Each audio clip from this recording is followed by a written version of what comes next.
Dear students, আজকে আমরা ঋগ্বেদ থেকে কিছু শর্ট কোয়েশ্চেন আলোচনা করব। ঋগ্বেদের ব্রাহ্মণ সংখ্যা কয়টি?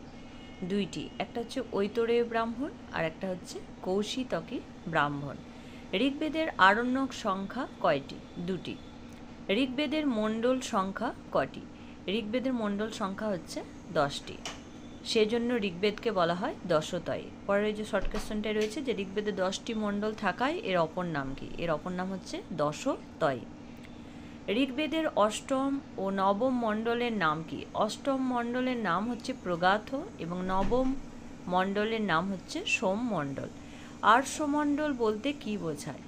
ঋগ্বেদের দ্বিতীয় থেকে সপ্তম মণ্ডলকে বলা হয় আর্ষ মণ্ডল।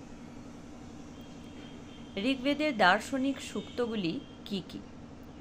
তো দার্শনিক সূক্ত কি না? দার্শনিক সূক্ত হচ্ছে ধর্ম, জগৎ, জীবন, সৃষ্টি রহস্য, একেশ্বরবাদ প্রভৃতি বিষয়ে উচ্চতর চিন্তা নিয়ে যে সূক্তগুলো রচিত সেইগুলো হচ্ছে দার্শনিক সূক্ত।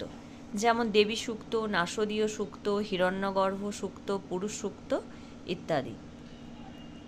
ঋগ্বেদের সংবাদ সূক্তগুলি কি কি?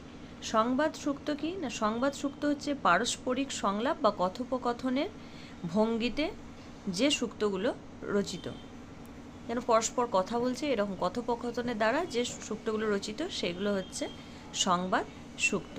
তো ঋগ্বেদের সংবাদ সূক্তগুলো কি কি? পুরুর্বা উর্বশী, যমযবী সংবাদ, সরমাপনী সংবাদ ইত্যাদি। ঋগ্বেদের কল্পসূত্রগুলি কি কি?